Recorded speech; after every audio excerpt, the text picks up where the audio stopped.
Él es Carlos Soroa, actor, y mientras repasa un pequeño guión, yo, Pati Bonet, actriz, me acerco a él, nos saludamos y nos fundimos en un abrazo. Los dos estamos en la Academia de Cine y detrás nuestro hay un busto del Premio Goya a tamaño gigante. Hemos venido a contaros algo.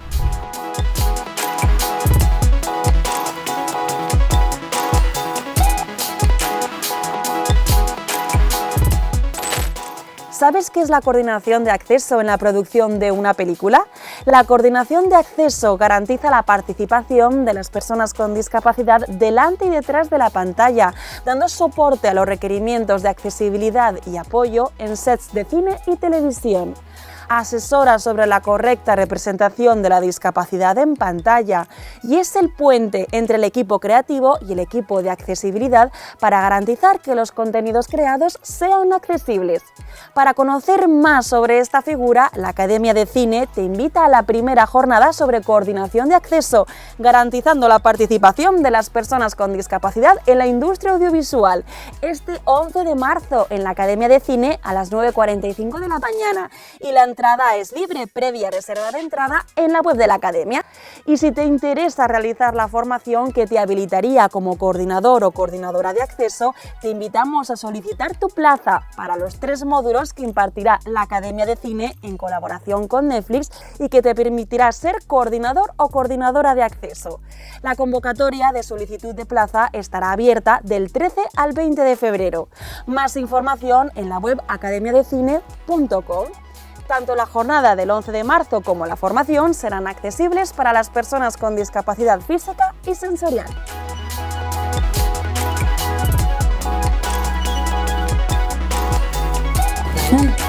Es sordo.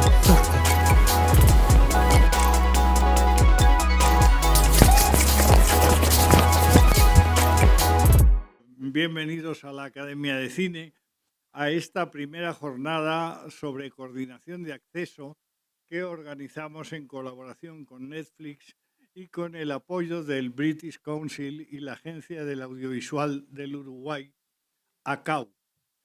Este es uno de los actos en los que la Academia ha puesto todo su interés, todo su empeño y todo su cariño para que salga lo mejor posible y demos paso a uno de los trabajos que nos incumben de una manera más sincera y que implican nuestro trabajo y nuestra seguridad de la importancia que tiene el tema de la accesibilidad para la continuidad de nuestro trabajo. El derecho a acceso y participación a la cultura de todas las personas está reconocido en nuestra Constitución y explicitado en la Convención de los Derechos de las Personas con Discapacidad.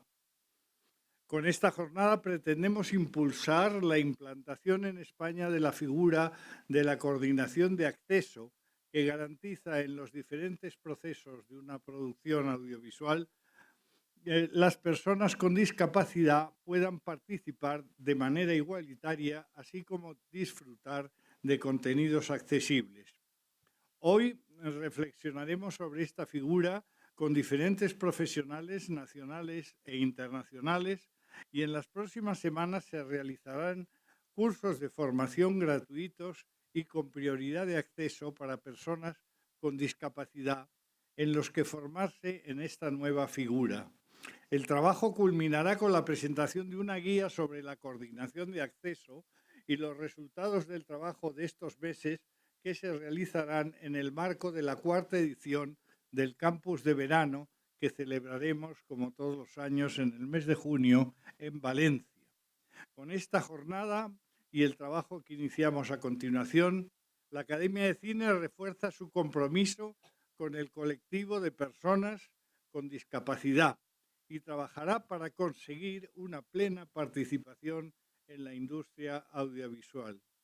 Agradecemos al British Council y a la ACAU de Uruguay y su colaboración y al Real Patrimonio, la ONCE, CENSE y CESIA y así como a otras entidades sociales su asistencia a este acto de hoy en representación del colectivo. Estamos seguros de que entre todos conseguiremos instaurar esta figura y trabajar de manera conjunta por este objetivo común.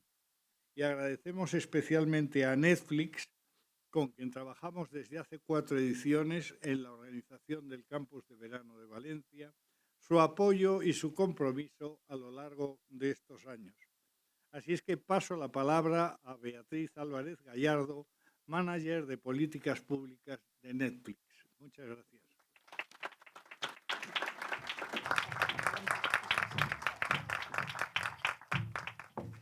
Bueno, hola a todos, ¿cómo estáis? Lo primero, presidente de la Academia, director general, diputados y diputadas del Congreso, otras autoridades presentes, el British Council, ACAU de Uruguay. Muchísimas gracias, sobre todo a la Academia de Cine, por hacernos partícipes de la jornada de hoy. Desde Netflix, la representación inclusiva y diversa de la sociedad delante y detrás de las pantallas es una prioridad. Por eso, hace ya 5 años iniciamos una iniciativa que se llama Fondo para la Creatividad Inclusiva, que nos ha permitido colaborar en proyectos tan maravillosos como precisamente el Campus de Verano, que este año celebra en Valencia su 4ª edición. Y desde estos últimos 4 años de camino conjunto con la Academia han sido un privilegio, así que cuando la Academia nos propuso esta idea de incluir como parte del Campus de Verano la jornada de coordinación de acceso como primer paso de esa formación en coordinación de acceso y en una mayor inclusividad de las personas con discapacidad en el audiovisual, pues no pudimos sino felicitarnos otra vez de tener un compañero de viaje tan maravilloso como la Academia, ¿no? En esa representación inclusiva y diversa del audiovisual no pueden faltar las personas con discapacidad. Nosotros creemos que que nuestra misión en el mundo es conectar a las personas con su próxima historia favorita, sin que importe el género, el idioma y, por supuesto, pues los recursos de la accesibilidad. Sabemos que la accesibilidad es un trayecto, un camino en el que estamos inmersos, muy lejos, por otra parte, de llegar a la meta. Todavía queda muchísimo trabajo por hacer y, en ese sentido, pues no podemos sino dar la bienvenida a esta jornada, que creemos que va a ser muy beneficiosa para la industria, y dar la enhorabuena otra vez a la Academia por liderar este proceso, y dar las gracias por hacernos partícipe del mismo. Muchísimas gracias. Bueno, perdonad, y ahora doy paso a Jesús Martín, un segundito, perdón, director general de Derechos de las Personas con Discapacidad, que es un honor que nos acompañe hoy.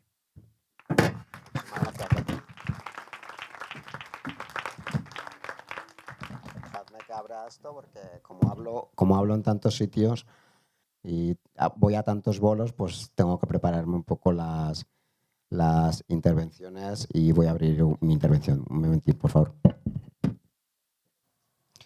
Bueno, lo tengo.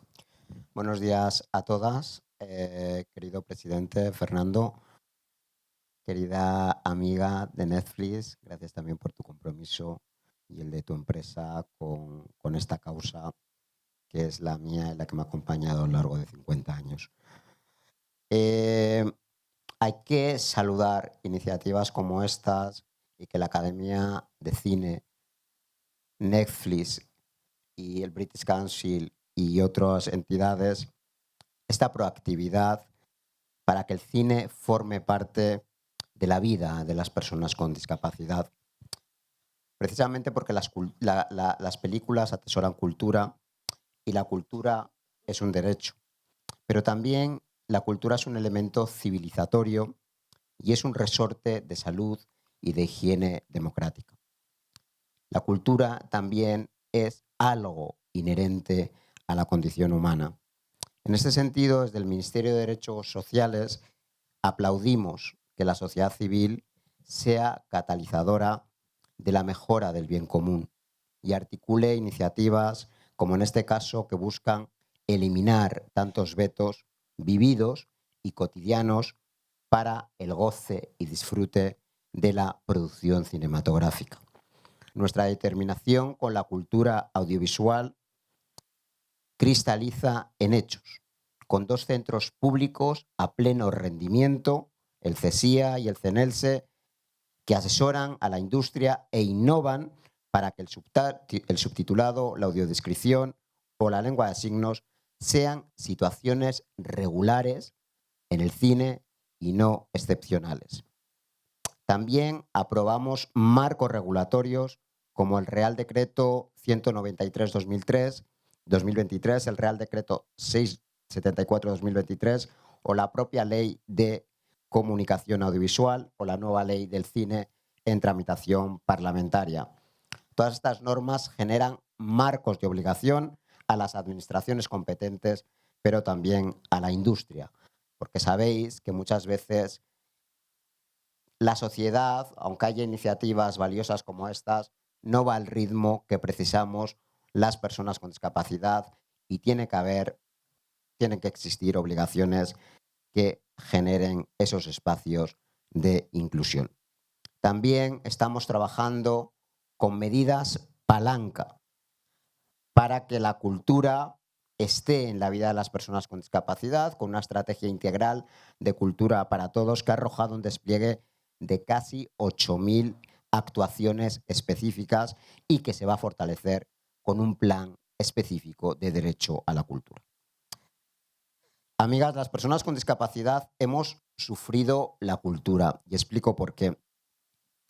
Digo esto, que sonará una aseveración un poco fuerte, porque la historia o bien nos privó de este bien, valga la redundancia, o bien lo puso en contra de nuestra plena ciudadanía. Y todo ello ha tenido consecuencias irreparables en la conformación de nuestra identidad colectiva. Y es que igual que existe una cultura patriarcal, también existe una cultura capacitista, responsable de oprimirnos, pero también la cultura, hay que decirlo, está para restaurar nuestra dignidad quebrada. Algo que será posible viendo a personas con discapacidad en bibliotecas, en museos, en librerías y, por supuesto, en las salas de cine. Pero no como dispensadores de libros, de entradas o como audiencia pasiva, sino siendo verdaderas protagonistas de todo el proceso de gestión cultural. Este es el verdadero reto que tenemos como sociedad, que la cultura sea valedora de la inclusión y no un resorte para afianzar y propagar posturas estigmatizantes y discriminatorias que todas ya conocéis, pero que sufrimos en carne propia las personas con discapacidad. Y eso es cultural. Y como es cultural, necesitamos a la cultura para cambiarlo. ¿Cómo se prepara uno o una para la inclusión si no es a través de la inclusión? ¿O cómo se puede respetar a una persona si yo no creo que sea una persona? Y esto ocurre. Esto solo se puede transformar a través del conocimiento. Se cree que una persona vale más o menos a través de un prejuicio. Y el prejuicio solo se cambia, solo se radica a través del conocimiento. Esta línea que hoy se presenta en esta casa del cine trasciende a vernos, como he dicho, como meras espectadoras, que sigue siendo, y eso hay que decirlo, se lo comentaba antes al presidente, una asignatura pendiente de toda la industria. Produce rubor que siga habiendo salas en España vetadas a personas con movilidad reducida. Duele que las personas sordas no puedan ver a Sorogoyen o Almodóvar en pantalla grande por falta de subtitulado. Y me entristece que las personas ciegas se pierdan tanta información de lo visual que aporta una película, los silencios, por falta de audiodescripción. Y es que la accesibilidad universal tiene que ser entendida como ese presupuesto irrenunciable para que las personas con discapacidad podamos vivir en libertad. Es también un elemento nuclear, un ingrediente, si hablamos en términos gastronómicos, de todos los derechos, también del derecho a la cultura. Si pensamos en cualquier derecho y no tiene el ingrediente de la accesibilidad, ese derecho queda en precario o queda en suspenso para las personas con discapacidad.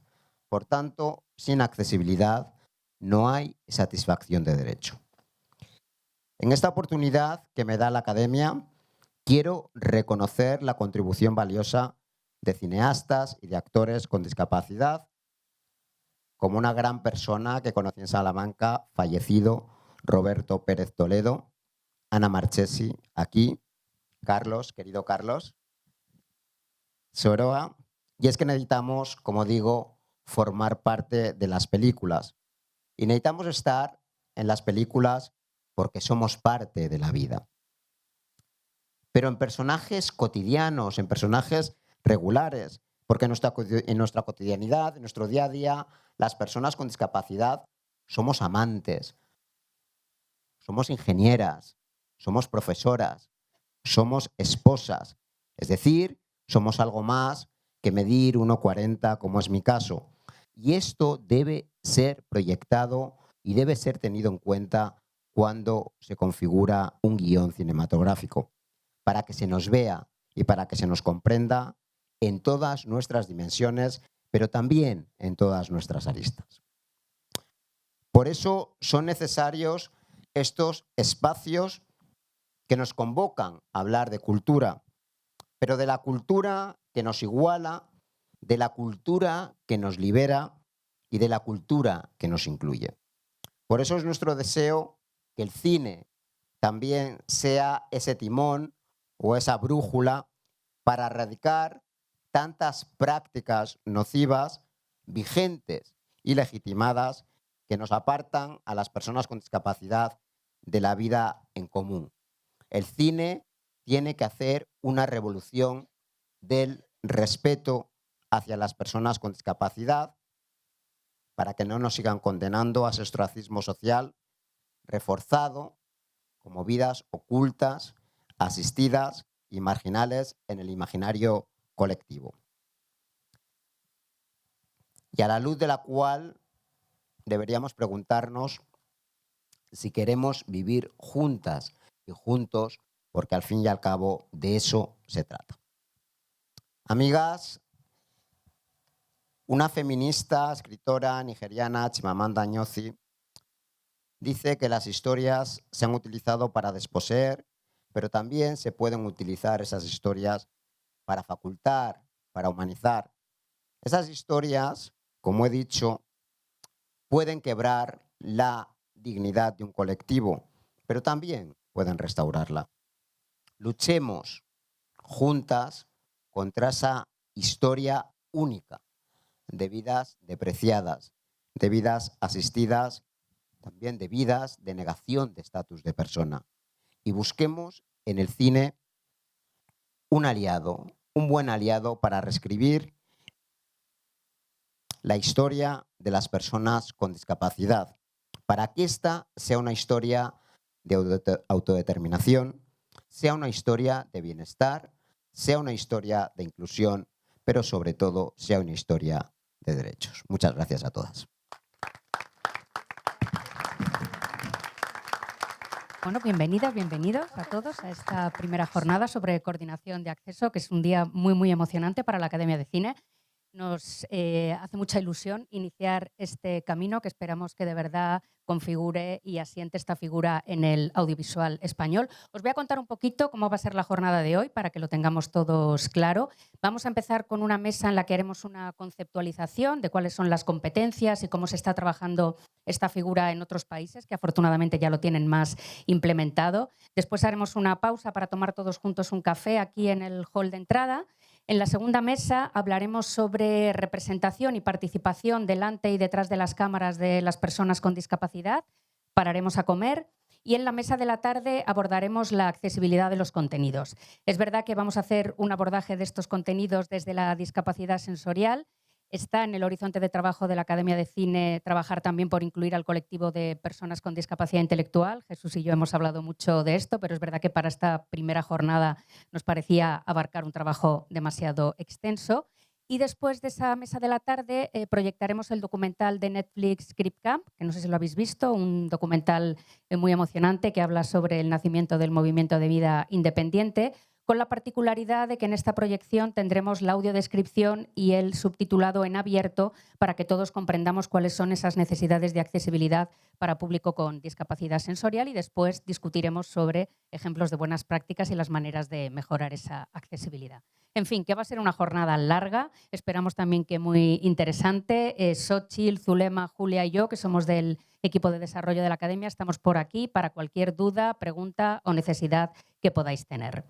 Y vamos a empezar con la primera mesa, como os decía, haciendo esa conceptualización, para la cual tenemos el honor de que nos acompañen Claire Baines, que ella es la responsable de políticas de discapacidad del British Film Institute, también Julie Fernández, que ya es coordinadora de acceso y formadora en Reino Unido, Florencia Fastioli, que es coordinadora de accesibilidad en la Universidad Católica del Uruguay, y Pablo Romero, que él es cineasta y profesor y que es una de las personas que más está trabajando por impulsar esta figura aquí en España, así que le damos especialmente las gracias y arrancamos con la primera mesa. Bueno, pues muchas gracias por estar aquí. Creo que ya nos han presentado. En este primer panel queríamos cubrir un poquito la parte inicial que decía Inés, que es la parte de coordinación de acceso, tal y como se está enfocando en otros países, en los países en los que ha comenzado todo, el Reino Unido, y por eso tenemos aquí a Julie Fernández y a Claire, que están trabajando en esto en el Reino Unido, pero también en otros países, y Flor Fastioli, que trabaja en Uruguay y también comenzando este camino, ¿sí? Para esto queríamos empezar con un pequeño corto que ilustra algunos de los puntos que vamos a ir tratando. Yo creo que en toda la jornada, desde el panel 1 al 2 y al 3. Entonces, quizás podremos pasar el PowerPoint. Aquí está.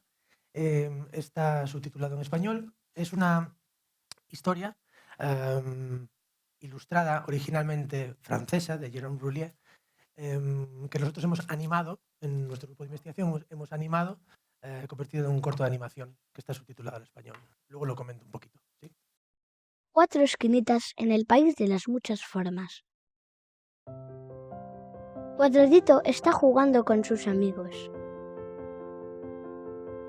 Ring, ring, es hora de ir a casa. Pero Cuadradito no puede entrar. No es redondo como la puerta. Cuadradito está triste. Tiene muchas ganas de entrar.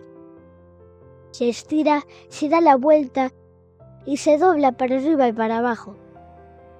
Pero sigue sin poder pasar por la puerta. Tienes que hacerte redondo, dicen los circulitos.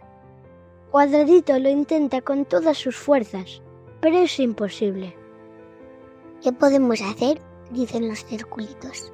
Vamos a tener que cortarte las esquinas. ¡No!, dice Cuadradito. Me va a doler mucho. Los circulitos se reúnen en casa. Hablan durante mucho tiempo, hasta que se dan cuenta de que no es Cuadradito el que tiene que cambiar su forma, sino la puerta. Así que cortan 4 esquinas, 4 esquinitas de nada, para que Cuadradito pueda por fin entrar y unirse a sus amigos, los circulitos. El cuento original llegaba hasta aquí y era un cuento que a menudo se muestra en escuelas, yo lo he oído en universidades también, y se muestra para explicar el cambio que hay entre un modelo médico de discapacidad, por ejemplo, y un modelo social. No es la persona la que tiene que cambiar, es la sociedad. La mayoría de las veces que hemos visto este cuento nos lo muestran de una forma no cuestionada, ¿no? Como para defender el modelo social de discapacidad. Sin embargo, hay una serie de aspectos que a nosotros nos rechinaban un poco. Y precisamente mostrándoselo a niños, nos daban 3 comentarios que son los que para mí vertebran lo que vamos a hacer hoy. El primero era, a ver si puedo ir para atrás, aquí, ¿por qué son los circulitos los que se reúnen para encontrar una solución para Cuadradito? había niños que nos decían, ¿por qué no le preguntan a Cuadradito? Que a lo mejor ya encuentra él una solución. Eso era lo primero, ¿no? La segunda era, ¿dónde están los demás Cuadraditos? Es decir, ¿por qué Cuadradito siempre se muestra triste, solo, con necesidad de que lo salven, por así decirlo? Y la tercera es, ¿por qué son 4 esquinitas de nada? ¿Por qué con 4 esquinitas ya se puede entrar y a lo mejor no sería mejor haber construido una casa desde el principio con cuadrados y círculos y que estuviese diseñada para ellos? Entonces, estas 3 cosas son lo que vertebran para mí lo que hay hoy, que es, lo primero, participación, es decir, que sean círculos y cuadrados los que tomen las decisiones, no solamente círculos. 2, representación en pantalla, que es cómo estamos representando a personajes discapacitados en pantalla. Y 3, la accesibilidad, es decir, cómo abrimos esa puerta. ¿Es una puerta que se abre así pequeñita, pongo unos subtítulos y que no molesten mucho? ¿O estoy pensando cuando hago la película que la película va a ser subtitulada, ¿no? Por eso hemos hecho una segunda parte del corto que os pongo ahora, que es un minutito, ¿vale? Un grupo de cuadrados llama a la puerta. Le piden a los circulitos y a Cuadradito que salgan. Mira, dice Cuadradito, los circulitos me han hecho una puerta genial. Los cuadrados llevan a los circulitos y a Cuadradito más allá de los árboles. Nunca hemos estado aquí, dicen los circulitos y Cuadradito. Mira, una casa con la puerta cuadrada y con cuadrados dentro. Otra casa con la puerta cuadrada. No sabíamos que existía esto. Es genial. Hay muchas casas con formas y puertas diferentes. Rectángulos, triángulos, pentágonos, diferentes formas y diferentes colores conviven aquí. Siempre hemos vivido aquí, dicen los cuadrados a los circulitos. Los cuadrados llevan a Cuadradito y a los circulitos a otro lugar, donde muchas formas riegan plantas que crecen en diferentes direcciones. Los tallos son cada vez más altos. Algunos entran por las ventanas de las casas. Muchas formas escalan los tallos y los usan como escaleras y toboganes para entrar en las casas. A lo lejos se construyen nuevas casas, y círculos, cuadrados, triángulos, pentágonos y formas que nunca hemos visto siguen buscando maneras de convivir en el país de las muchas formas. Pues esto es un poquito en lo que estamos ahora, ¿no? En que hay formas de accesibilidad diferentes, que entran por la ventana, que entran por otro lado, y eso es lo que cubriremos hoy un poquito. Con lo cual, para empezar, con todo esto que tenemos, pero sobre todo con la parte de participación, queríamos dar la bienvenida, por supuesto, a Julie. Bueno, antes de nada, gracias a los que han hecho el corto, porque mis hijos que hicieron las voces estaban muy nerviosos. Y darle la bienvenida a Julie, a Claire, a Flor, y preguntar un poquito, pues, el tema de la coordinación de accesibilidad que veremos hoy que cubre en el Reino Unido, cubre participación y representación, pero no accesibilidad a los contenidos. Queríamos compararlo un poco con cómo queremos enfocarlo aquí. Entonces, Julie, Claire, igual nos podríais decir al principio cómo llegasteis a hacer lo que estáis haciendo de coordinación de accesibilidad en el Reino Unido y en qué consiste. Thank you so much. It's a real pleasure to be here. I'm going to start by doing a visual description. So I'm a white woman sat in a wheelchair. The wheelchair is gold. I've got a black hat, short blonde hair, and I'm wearing a orange jumper that says Access Coordinator, ask about access. So I've been working in the media industry for 35 years, for 30 years as an actor, a presenter and a documentary maker. And in the last 4 to 5 years, I've moved across into TV production in a new role in the UK, and it's called an Access Coordinator. And it's slightly different to what you guys call an Access Coordinator. So what I would do is I freelance and I go into lots of television productions, and I will advise the production how to make themselves accessible to the disabled community. And that can be from how do we make the writer's room accessible? Where do we find and how do we invite disabled writers into that? Is the building accessible? Can they go to the toilet? All of those things. How then do we make the casting accessible? Let's invite disabled actors in, and let's get disabled actors playing incidental characters. And what I mean by that is it's great to have a character in your show that's a disabled written character, but there are disabled people who are doctors, who are housewives, who are lawyers, who are nurses. Let's audition disabled actors to play those characters, and we never mention the disability. The disability is irrelevant. And then we, as access coordinators, work in pre-production. And it's all about advising the production how to make themselves accessible. So we work with the stunt team, the locations team, the organisational part of the production that books accessible accommodation. Do you have a disabled character? Is the set and locations accessible? So we look at the entire production and we advise how to make it accessible. You might have a director who is dyslexic, at which point we look at how we make documents and emails accessible to them. Then we have the filming, and we are there during the filming, especially when there are disabled actors, so that we can help make it run smoothly and make sure it's accessible. Same in post-production, and same in the editing facilities, and then the PR. The whole idea is that we are there to advise in how you can be most accessible, so that everyone who is on your cast, your crew, or your production who is DDN, deaf, disabled, neurodivergent, can turn up from day one of their job and get on with their job of being creatively brilliant and not worry about how will I get in the building, how will I hear, will there be a translator, how will I go to the toilet, is there accessible toilet? We will have arranged all of it so that everyone can be involved. Muchas gracias. Muchas gracias, Julie. Vemos entonces un poco cómo este rol se va desarrollando tanto en el Reino Unido como en Australia, Nueva Zelanda, donde también habéis formado a coordinadores de acceso. Claire, muchas gracias por estar aquí. En el BFI, ¿cómo habéis enfocado todo esto y sobre todo desde vuestras campañas contra el capacitismo en la industria del cine? Creo que se llama Press Reset, ¿no? Press Reset. Sí. ¿Cómo habéis enfocado todo esto en el BFI? Okay, gorgeous. Hello, everyone. My name is Claire Baines. I am an inclusion partner. My pronouns are she, her. And just to do a little quick visual description. So I'm a white woman in my 20s. I have wavy brown hair. I'm wearing a red leather blazer, a little tiger waistcoat, black jeans, and some rather fun cowboy boots. So BFI, how did this whole journey start? Where are we as an organization?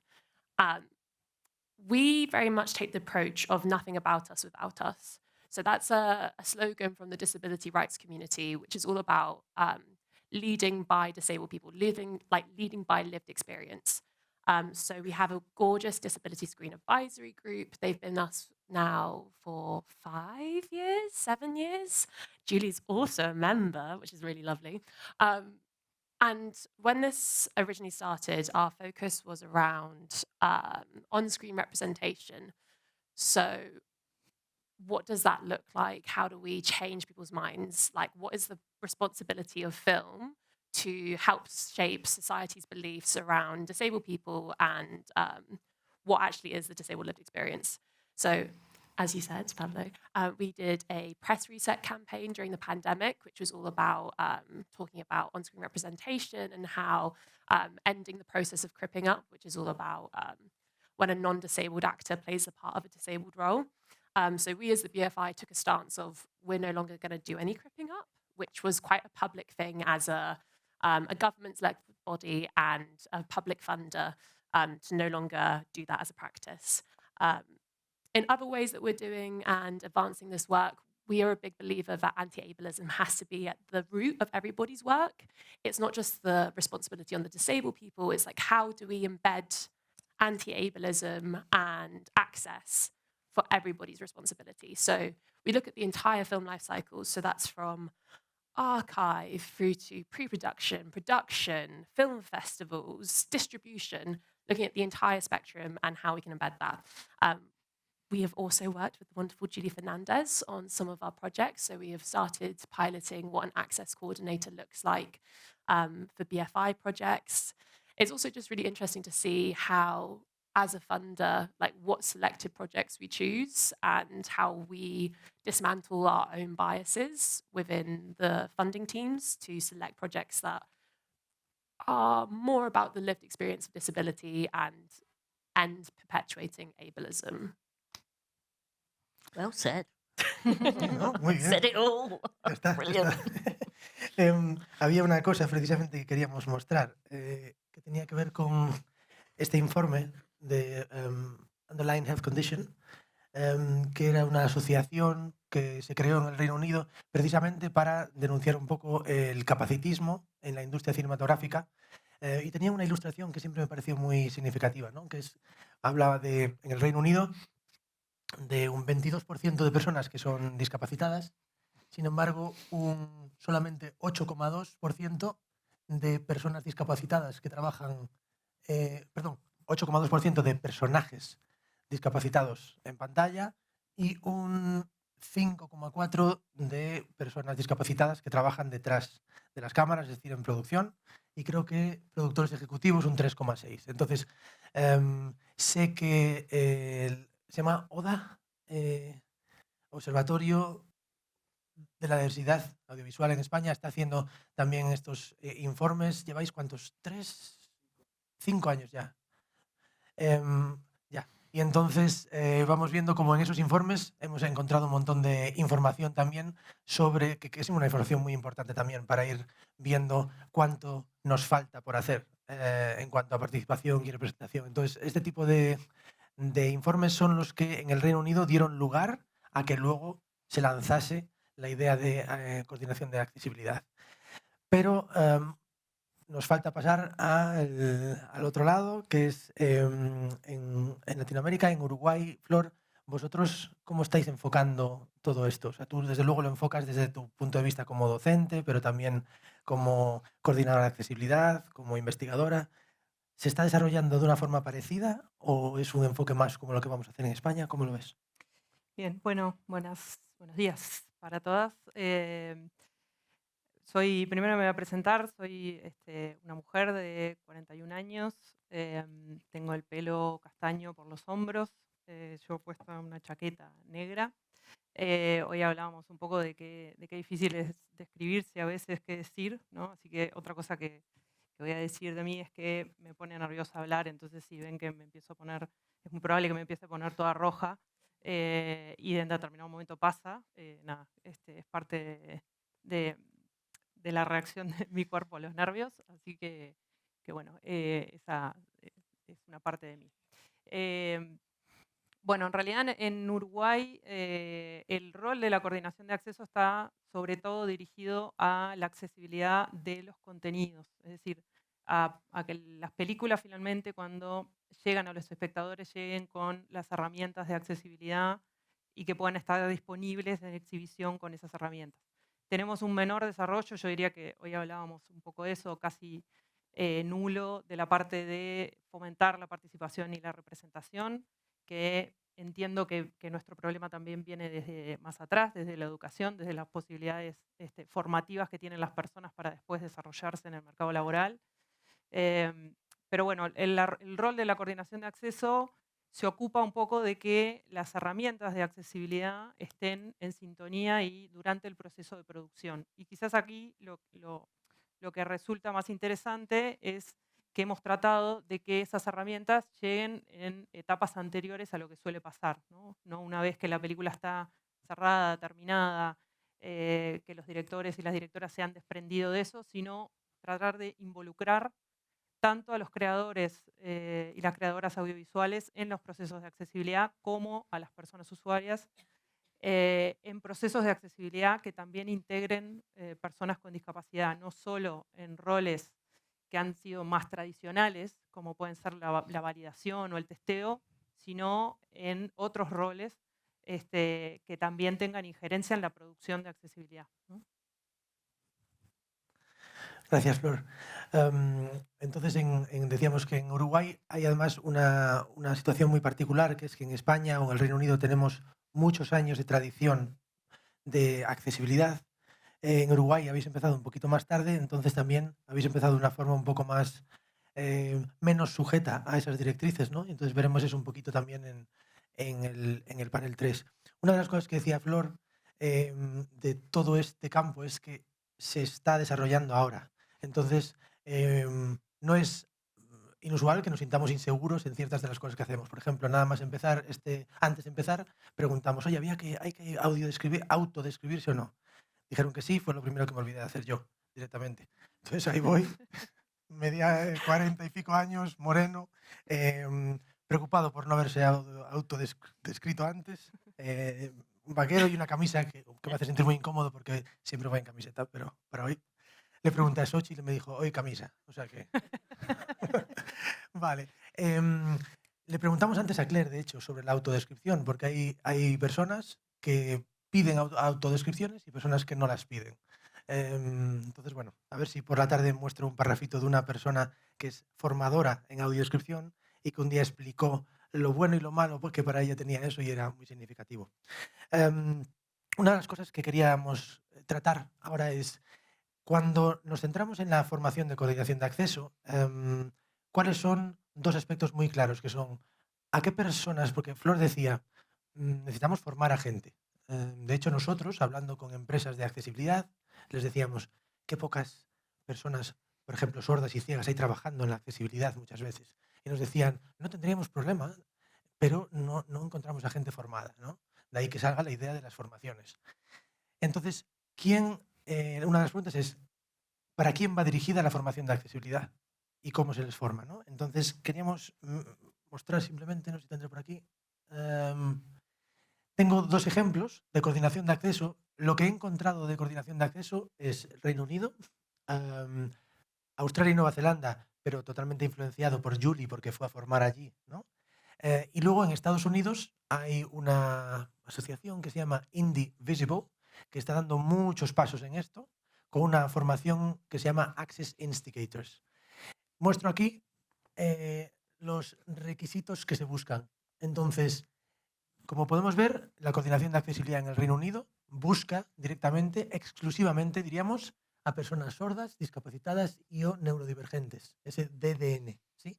Y se pide 3 años de experiencia en la industria audiovisual, ¿sí? Con 2 créditos en pantalla y demás.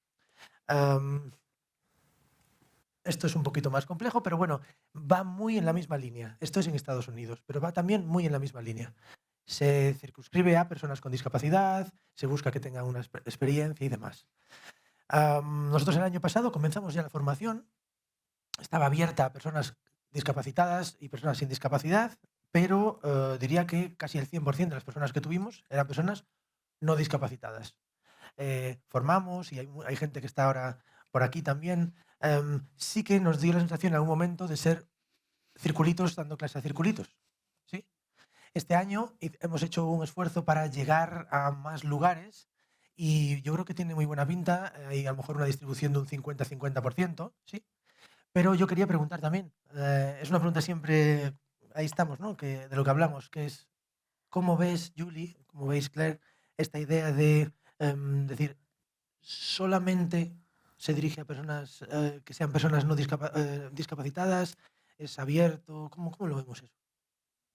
That's a really good question, and it's a really important question. So, for us in the UK, as Claire mentioned earlier, the whole cripping up is something we don't do anymore, in the same way as blacking up. So, you wouldn't get a white actor and put them in the makeup chair and paint them black to play a black person. You shouldn't get a non disabled person to play a disabled actor. However, also, what is really important for us with this new role of access coordinator, as we understand it in the UK, we are there to advise, guide, and oversee. It is absolutely important for us that those people are themselves disabled, because all my life, the non-disabled community have told me how I should think, how I should feel, what I should do, what I shouldn't do, what works for me and what doesn't, and yet they've never spent one moment in a wheelchair. So how would they understand the nuance of the lived experience? And this is the absolute perfect job for disabled people, to advise, guide and oversee. We live this life every day. So it is, for us in the UK, extremely important that access coordinators have two things. One, experience in working in television, because you need to know what the process of TV making is to understand who you are advising and how you are guiding the process of the TV production, but that you are disabled yourself. It is really important that this is the perfect role for disabled people, and it should be disabled people that do this role. Mm-hmm. Claire, have you got it? Yeah, I think it's also like fundamentally, this industry is like, there's systemic ableism. So there's this new role, this new opportunity where disabled people can have like an into the industry, which like, why wouldn't you want to hire a disabled person to do that specifically? Like, it's such a wonderful opportunity to kind of right the wrongs, perhaps. I think it goes back to like the stats that you shared from Underlying Health Condition about like who actually is employed within the industry. And this is an opportunity to ensure that disabled people have that opportunity. So yeah, I think that's the thing, but definitely within the UK, we definitely advise that it is from that disabled person who does the access coordination. Also, just paying disabled people for their expertise, like that is like such a fundamental thing that doesn't happen often enough. So I think, as Julie said, like, you've lived this every single day of your life. So like being able to advocate on behalf of disabled talent, disabled crew, is also really rewarding. It's a really rewarding opportunity. So yeah, that's what we do. We also know that there are a lot of people that work in television that have hidden disability, something that you can't see. There's a lot of people who are neurodivergent that work in the TV, film and theatre industry, and that a lot of those people have never declared or explained to the employer that they are neurodivergent because they're worried about being discriminated against. But when you have a visibly disabled access coordinator on your team, and you are saying, come and talk to me, I will help you, let's work out how we can make this process accessible to you, that individual will feel much safer to declare and disclose with me than they will with a non-disabled person. And that's really important too, because they need to know that I have their back. Julia, en ese aspecto es muy interesante lo que comentas, porque nosotros, por ejemplo, al cubrir también la accesibilidad a contenidos, ¿sí? Nos pasaba que con Flor hemos comentado alguna vez, por ejemplo, dando clase de accesibilidad, pues en algún caso teníamos a una alumna ciega. Accesibilidad, por ejemplo, dando clase de audiodescripción. Y le preguntábamos continuamente a ella. Y muchas veces ella me decía, tengo una presión enorme cada vez que me preguntas algo, porque me da la sensación de que estoy hablando por todas las personas ciegas. Cuando me decía a mí, cuando tú hablas, Pablo, no estás hablando en nombre de todas las personas morenas que se sienten incómodas por llevar camisa. Pero en el caso de ella me decía, es como si lo que yo dijese, y me decía ella, yo tengo la experiencia de una usuaria de audiodescripción, pero hasta que yo no sea formada no tengo la experiencia de una audiodescriptora, ¿no? Entonces, eso es en lo que estamos al añadir la parte de accesibilidad de contenidos. La necesidad también de que en el mundo de la accesibilidad haya personas, por ejemplo, sordas ciegas, que estén formadas en el proceso de cómo se hacen los contenidos accesibles para que luego puedan dar esa opinión, ¿no? Había alguna cosita más que queríamos mencionar. Inés, habíamos hablado de dejar un tiempo para preguntas también. Solo quizás una cuestión más, que era el tema de la formación, de cómo enfocáis la formación. A ver si tengo aquí. Esta diapositiva y la siguiente muestran un poco cómo se está enfocando la formación en cuanto a si es presencial, cuántos meses y demás. O sea, ¿qué estructura tiene vuestra formación? Al final, sin haberlo hablado antes, nos ha salido algo parecido a lo que hacemos en España y no, que es unas 12, 14, bueno, entre 10 y 12 semanas de formación más o menos online con pues, conversaciones síncronas semanales. Lo que sí veo es que en vuestro caso el proceso entero dura casi como 1 año y 1 mes, si no me equivoco. También en Estados Unidos la gente de Indivisible lo hace igual, porque añadís una parte entera de prácticas, ¿verdad? Es decir, que además de esa formación que tenéis, hay unas prácticas en la industria para la gente a la que estáis formando. No sé si nos podéis contar un poquito, Julie, sobre eso. So, I'm sorry, what was the question? Y en la formación que hacéis, ¿cuánto dura y cómo la estructuráis? ¿Es formación, Okay, sabes? okay. ¿Tiene So, unas prácticas y una parte de training, lecturing? so for access coordinator training, we have an access coordinator on it to make it as accessible as a TV production. So we look at all of the paperwork. Is it accessible? Is it easy read? Do we need BSL interpreters? Let us have the access requirements of everybody on the course so that when they turn up for the course in person or if it is online, we know exactly what their access requirements are so that they can be fully engaged with the learning. Are we going to do it on Zoom? Which of them is the more accessible? We ask the community. The community tells us that's what we will have. So we look at training in the same way as we look at production. We look at the entire process and how we make that accessible to everybody. Perfecto. En el caso de Flor, cuando nosotros estábamos pensando un poquito la formación, nosotros llevamos trabajando, Flor y yo, por ejemplo, en una iniciativa que es Accessible Filmmaking o cine accesible, que incluye la accesibilidad desde el principio, ¿no? Y ahí estábamos con, Flor, tu tesis doctoral precisamente, que va sobre esto, ¿no? Porque en algunos proyectos, por ejemplo con el BFI, trabajamos en películas como Notes on Blindness o Chaplin, del director Pete Middleton y no me acuerdo el otro director, son dos juntos, y trabajamos con la figura del director de accesibilidad o la directora de accesibilidad. En ese caso, Flor, nosotros, o sea, ¿tú cómo lo enfocabas? ¿Cómo enfocas esa figura? ¿Qué rol tiene? ¿Es parecido a lo que dice Julie o...? ¿En términos de formación? Sí, en términos de formación, sí. Sí, yo creo que, a ver, al pensar la coordinación de acceso desde la parte de la accesibilidad a los contenidos, también hay una dimensión de, no son solo herramientas que están en una película, sino que en esas mismas herramientas se puede, digamos, generar, perpetuar estereotipos, generar cuestiones que en realidad podemos llegar a tener una coordinación de acceso en toda una película, pensarlo desde el inicio, en el trabajo que hace Julie, ¿no? Por ejemplo, y después llegamos al momento de hacer accesible la película y terminamos reproduciendo cosas que en realidad tratamos de no hacer, ¿no? Entonces, la formación en la accesibilidad a los medios, concretamente en las herramientas, también tiene una dimensión de pensar el capacitismo, de pensar quiénes dan acceso a qué y de qué forma, ¿no? Pensar el acceso en términos de una relación de poder también, que algunas personas brindan acceso a otras, y eso forma parte de la dinámica, y ese cuestionamiento tiene que estar en la formación también.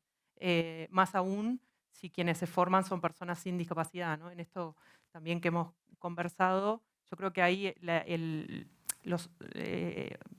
recorrido que han tenido otros movimientos sociales, por ejemplo, con relación a la noción del aliado o la aliada, ¿no? Creo que también nos sirve para repensar cuál es el rol de las personas sin discapacidad en este recorrido, ¿no? Porque el rol del aliado, por lo menos en términos de género, hay veces que también tiene sus bemoles, ¿no? Bueno, cuál es el lugar que ocupa, desde dónde me deconstruyo yo mi idea. Y en este caso también, si yo soy una aliada en este transitar, se trata de reconocer los propios privilegios, correrse cuando es necesario correrse, salir del foco, entender que estructuralmente estamos en un sistema que es capacitista y por lo tanto nuestra forma de pensar nos lleva hacia ahí. Y eso también creo que tiene que ver con la coordinación de acceso en general e incluso con las herramientas de accesibilidad. Uno puede exactamente en una audiodescripción o en un subtitulado estar reproduciendo lo que no quiso hacer durante todo el proceso de la película. Uno de los ejemplos que me hace pensar en eso es una estadística que siempre mostramos, sería la equivalente a la que acabamos de mostrar, pero en el campo de la accesibilidad a contenidos, que es que hicimos una vez un estudio de las primeras las películas más taquilleras de los primeros 18 años, desde el 2000 al 2018, y películas ganadoras del Oscar. El 50% de su recaudación venía de sus versiones traducidas y versiones accesibles, el 50%. Y en accesibilidad y traducción se invertía un 0,01% de su presupuesto hasta un 0,1%, lo máximo. Entonces, claro, eso es el tamaño pequeñito que tiene la puerta que se le hace a la casa, ¿no? Cuando se habla de 4 esquinitas muy pequeñitas, pues son muy pequeñitas de verdad. Y muchas veces eso se transmite en incluso pues, momentos en los que como coordinadores de acceso, trabajando con cineastas, decimos, bueno, pues aquí ahora nos falta hacer el subtitulado o la interpretación de lengua de signos, y nos dicen, sí, pero ponlo ahí pequeñito, por favor, que no, ¿sí? Que no arruine la estética de, ¿no? Que esa puerta no... Entonces, claro, eso es una discusión que hay que ir teniendo poco a poco y que se entienda que la accesibilidad... digamos que cuando hacemos una película, que la gente, el cineasta, la cineasta, esté pensando no solamente en su audiencia original, sino la audiencia que va a ver la película con subtítulos, la audiencia que va a ver la película con audioscripción y qué experiencia le estamos dando. Porque eso se relega al final y entonces uno ya se desentiende de ese proceso. Pero claro, esto es parte del proceso también. Y cuando conseguimos trabajar con cineastas así, es una auténtica maravilla, porque enseguida les empieza a dar vueltas la parte creativa de su cerebro. Y decir, ¿cómo transmito yo esto de forma como yo quiero transmitirle a una persona que a lo mejor no está accediendo a las imágenes? Pues a lo mejor ya no están simplemente pensando en cómo describir imágenes, están pensando en cómo utilizar el sonido, la banda sonora, qué información dar a través de ahí, ¿no? Entonces, es una oportunidad creativa también.